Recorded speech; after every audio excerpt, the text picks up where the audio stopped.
Alors attention parce qu'on cherche une chaîne YouTube. Et il y en a beaucoup maintenant des chaînes YouTube, il y en a combien? Des milliers, des millions. Pas que je suis un YouTuber qui souhaite rendre aux comics leur rôle central dans la culture populaire et geek. Je suis l'inventeur du GT Comics que je présente tous les mercredis sur ma chaîne.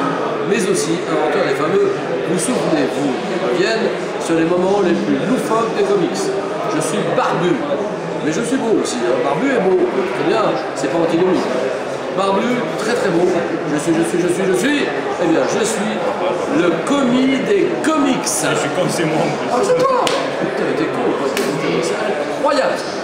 C'est beau. Merci beaucoup. À bientôt. Merci. Hein.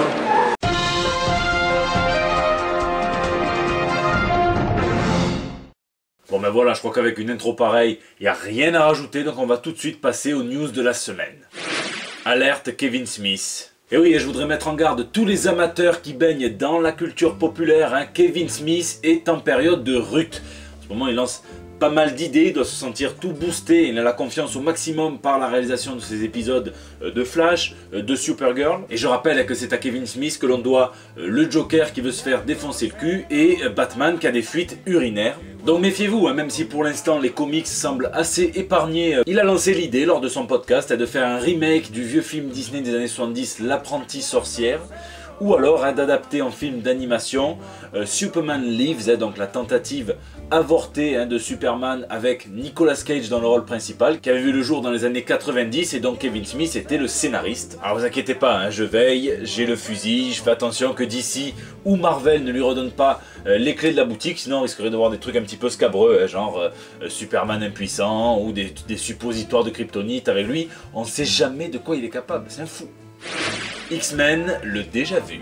C'est l'une des plus grosses nouvelles pour Marvel de ces derniers mois. Le retour des X-Men en deux équipes, bleu et or. Et la Maison des Idées vient de dévoiler quelques détails croustillants qui nous permettront de tenir jusqu'au printemps prochain. Alors le titre X-Men Gold sera écrit par Mark Guggenheim et Adrian Siaf. Et l'équipe sera composée de Tornade, de Diablo, de Colossus, d'Oldman Logan, de Rachel Gray et de Kitty Pryde qui va quitter les Gardiens de la Galaxie pour venir d'être la leader de cette nouvelle équipe. Et donc X-Men Blue sera écrit par Cullen Bunn et illustré par Jorge Molina et Macarena. Et l'équipe sera composée donc des anciens X-Men venus du passé, donc Cyclope, Iceberg, Fauve, Angel et Jean Grey qui sera enfin la leader de l'équipe. Alors plusieurs infos, Mark Guggenheim a déclaré que la nouvelle confrérie des mutants ne sera pas un énième épouvantail créé simplement pour justifier l'existence des X-Men, mais qu'il y aura vraiment une hantise, une haine du X-Men, un racisme qui sera repositionné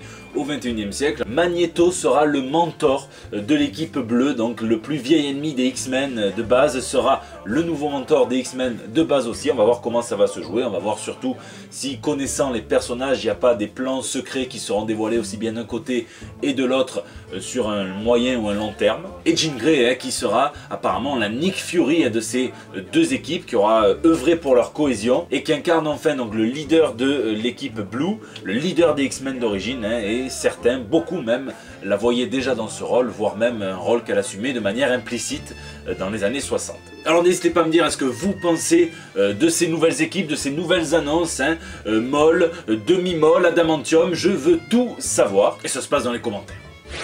XOXO Manowar. Créé en 1992 par Jim Shooter et Bob Layton, XO Manowar raconte l'histoire d'un guerrier wisigoth enlevé par des aliens. Alors dit comme ça a l'air d'un camoulox, mais non, c'est une tuerie. C'est un titre très populaire et lors du relaunch de Valiant en 2012, le titre est devenu un best-seller de l'éditeur, à tel point que le numéro 0 s'est écoulé à 800 000 exemplaires, c'est du jamais vu. Donc la série s'est arrêtée en 2015 au numéro 50, et ça fait 56 numéros sur XO Manowar si on compte les annuals et les hors-séries, ce qui est une longévité juste énorme pour un titre de super-héros indépendant. Et en mars 2017, donc Valiant s'apprête à relancer XO Manowar, le numéro 1.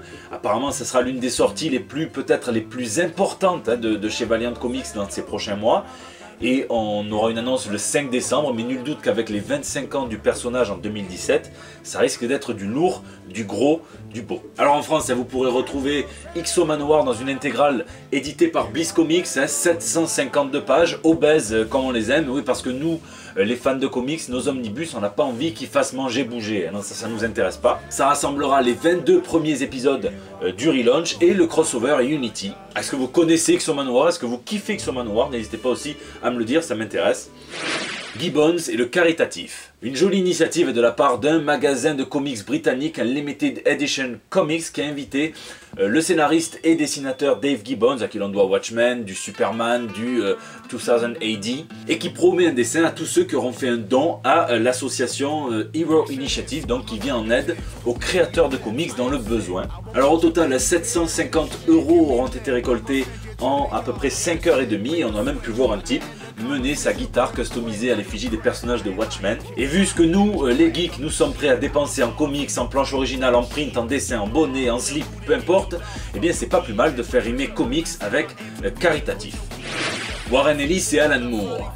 Warren Ellis, c'est du Dread, c'est du Wildstorm, c'est du Fatalist, du Hellblazer, mais aussi évidemment du Transmetropolitan. Alan Moore, c'est Watchmen, c'est The Killing Joke, c'est V pour Vendetta, c'est aussi Crossed Plus 100. Et bien sachez que les deux auteurs participent à un recueil de nouvelles sur les lieux, l'importance du lieu sur nos vies humaines. Alors celle de Warren Ellis s'appellera Compendium of Tides, un condensé des marées, et celle d'Alan Moore s'appellera Co-Memory, donc la mémoire du charbon. Alors moi si j'avais dû en écrire une, ça aurait été l'empreinte du plafond dans ta gueule, hein, évidemment, parce que si jamais je bouge un petit peu trop, à tout moment je m'assomme. Donc pour tous ceux qui aiment ces deux scénaristes, qui ont fait des très grands comics, qui arrivent à lire en anglais et quand il n'y a pas d'image surtout, ça c'est assez dur à faire, et bien restez à l'affût puisque le recueil s'apprête à sortir dans les semaines qui viennent. Un Mannequin Challenge Comics.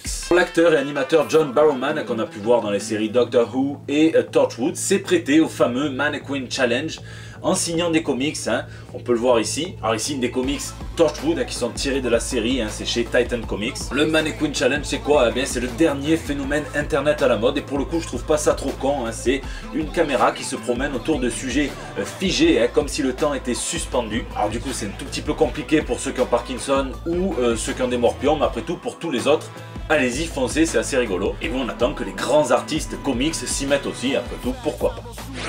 L'Omega Bob Show fit le Comi. Et j'ai le plaisir de vous annoncer que demain, à 20h pétante, je serai l'invité de Bob Le Gob pour son émission l'Omega Bob Show, spécial BD et comics. Je serai rejoint par mon poteau Alex de la chaîne Moula Gaufre. Alors j'aurai le plaisir de vous y présenter plein de comics, des petites surprises et de vous faire un petit topo, un petit point sur les brouilles entre Marvel Studios, Marvel Comics, Marvel Télévision et les autres boîtes de production, la Fox, Sony et compagnie. C'est sur la chaîne Twitch de Bob et je vous mets évidemment le lien dans la description. N'hésitez pas à venir nombreux, on aura toujours un œil sur le chat parce que comme DSK, on a toujours des yeux sur le chat. C'est déjà la fin de ce JT, j'espère qu'il vous a plu, n'hésitez pas à réagir, n'hésitez pas aussi à venir poster vos petits messages dans le bandeau, vous pouvez m'envoyer ça sur Facebook, sur Twitter, sur YouTube, sur Instagram, on est partout. Je vous souhaite une excellente semaine, lisez, lisez et lisez, et à dans 7 jours pour un nouveau JT plein de news toutes fraîches, toutes bonnes et bio, parce que c'est important, le bio. Mélène et Adrien, ces 10 dernières secondes vous sont dédiées. Mélène parce qu'il m'a fait un super dessin du Punisher, et Adrien parce qu'il m'a offert un Punisher carrément, et ça, je ne le mérite pas, c'est trop sympa, je vous dis merci, je vous fais des bisous partout, voilà, c'est comme ça.